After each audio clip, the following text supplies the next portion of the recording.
Yo, what up? It's your boy 2FR Bucket Hat Beatz. Thanks for tapping in. Thanks for clicking on the video today. We're going to be going over beat arrangement. So you have all your melody and drum item ideas in the channel rack and you want to get them into the playlist and you want to arrange them into a beat that an artist can hop on. I'm going to show y'all how I do that today. First off, what I want to say is we got a loop from Nate Will that we're working with here. I added some melody items and some drum elements, and we're going to break that down and then arrange the beat. If you want to check out Nate Will's stuff, I'm going to leave his information down in the description. Give him a follow. Check out his beats. Got some raps out too. He be doing his thing. We've been working together for like a year now, creating some good vibes and working with different artists. So again, I appreciate y'all for stopping in. Make sure you like, make sure you comment, subscribe, hit that bell notification so that you don't miss when we drop a video over here. And it's 2FR, so stay too focused and stay locked in. Let's get it.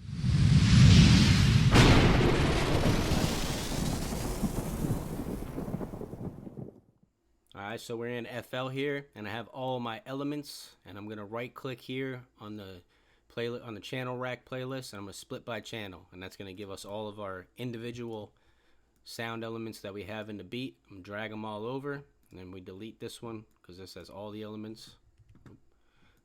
This is the loop that I got from Nate Will. I did reverse it, and then I added a filter from Shaper Box onto it, so now it sounds like this.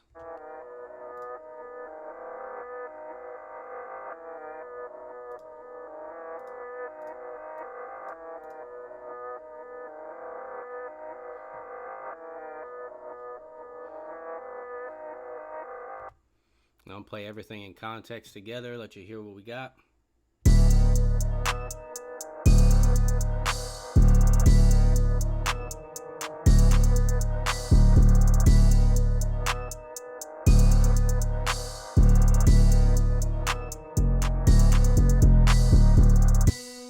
None of this is mixed yet, so this is just raw, and we just want to arrange it so an artist can get on it. Right, so we right click, we split everything by the channel. Now we're gonna highlight everything, Command B on Mac to copy and paste everything over. I usually go to about 32 or 40 bars, and we go from there. So my intro, I want to definitely take out all the drums. That's usually what I do for my intro, and I might take out this. I have a choir sound here. I'm gonna probably take that out and then see what this is hitting like for the intro.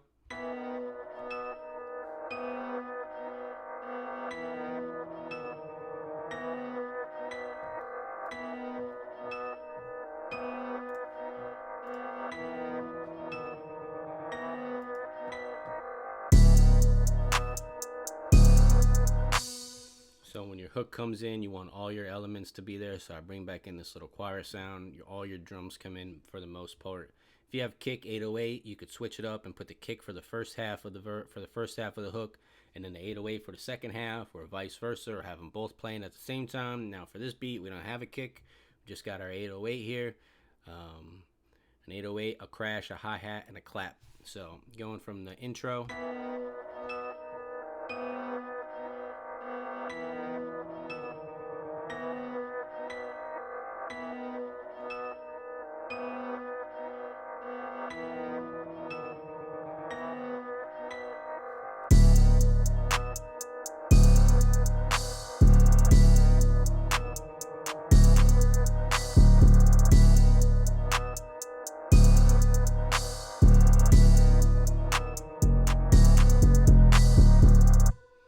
When you get back into the verse, you kind of want another breakdown to happen, so you want to take out some elements and let the listener know that the beat is switching up and that the verse is coming in there. If you just have everything playing through the same, through the whole beat, it's not going to have any kind of like emphasis on when different parts are. So what we're going to do here is probably take out that main loop. I'm going to take the clap out, the 808 and the crash, and let the hi-hats kind of do their thing. We might bring the clap in halfway through here. We'll see what this sounds like. I'm also going to take out this key. These keys that I have here, which sound like this.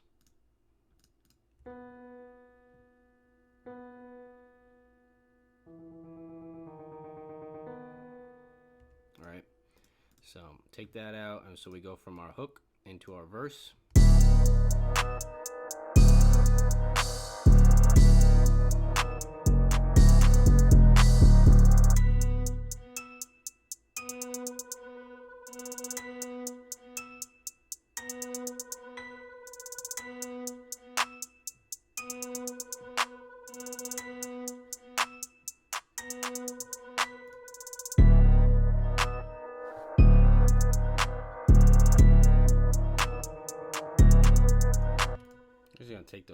keys out. It's all about just finding what sounds good and what can carry from one part of the beat into the next part, and it sounds like seamless, smooth transitions. That's what we want. So we're actually gonna bring that back, take the high keys out. We might just keep the high keys for the hook, but we'll see.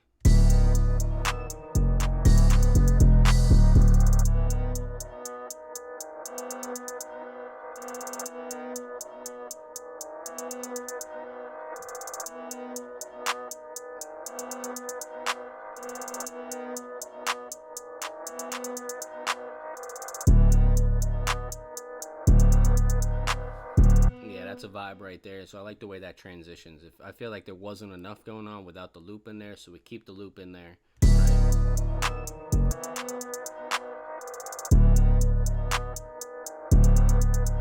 This would be the second half of the verse. Most verses are 16 bars.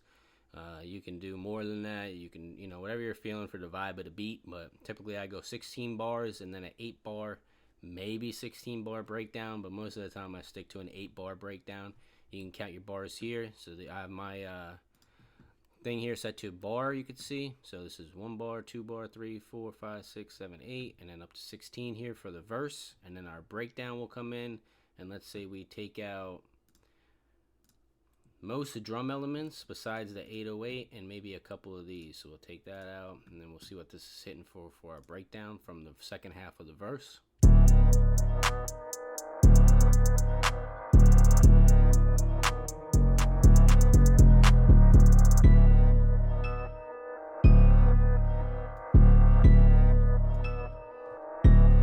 If you hold Command on Mac and left click and drag like that, you can highlight everything, hold Shift and click and drag over, and I'll copy and paste everything over.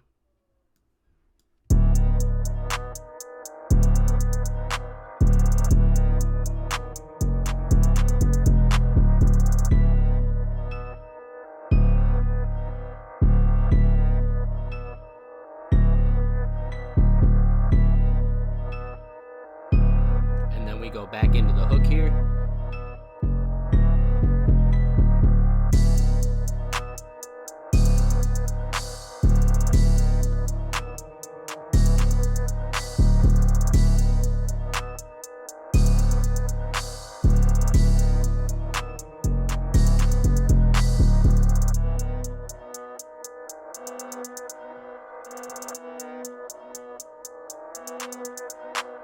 We'll bring the clap in a little earlier on this verse.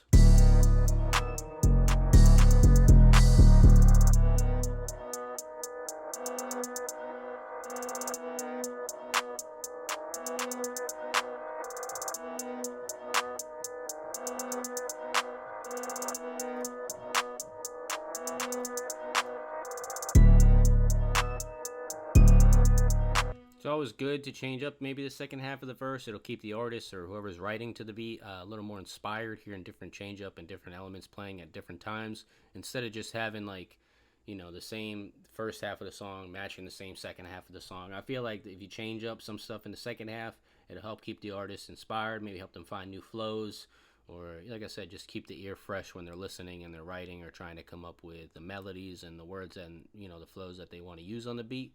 So add the clap in. We took out one of the elements that we had in the beginning part, and then let that play out.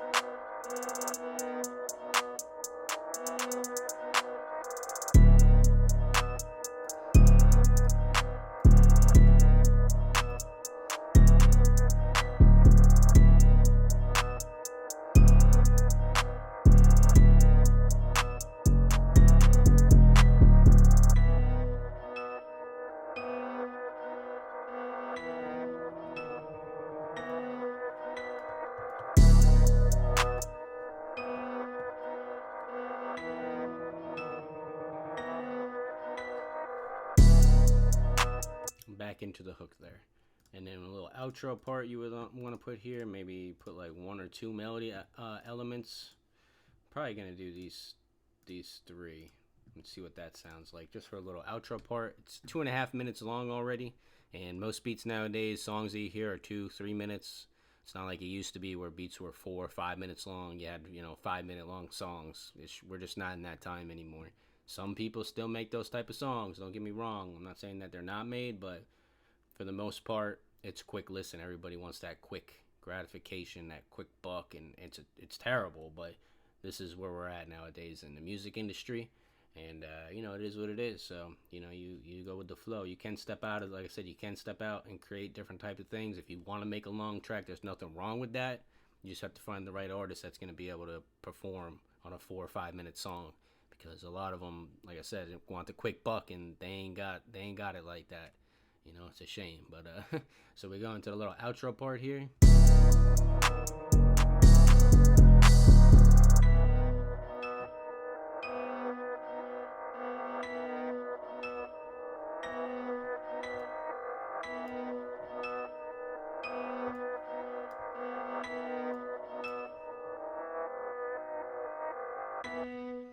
And that's that. I'm gonna save that real quick.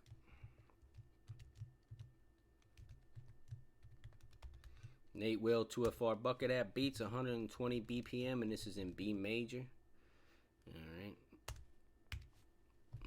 And that's how you arrange a beat. It's simple. You can try different elements, try moving different things around, and it's not complicated. Once you have everything laid out for the foundation of your melody and your drums, you just go and follow this process to be able to arrange your beat. I appreciate y'all for tapping in today. Make sure you like, comment, subscribe, hit that bell notification so you don't miss when we drop a video. Stay tuned, focused, stay locked in. Let's go.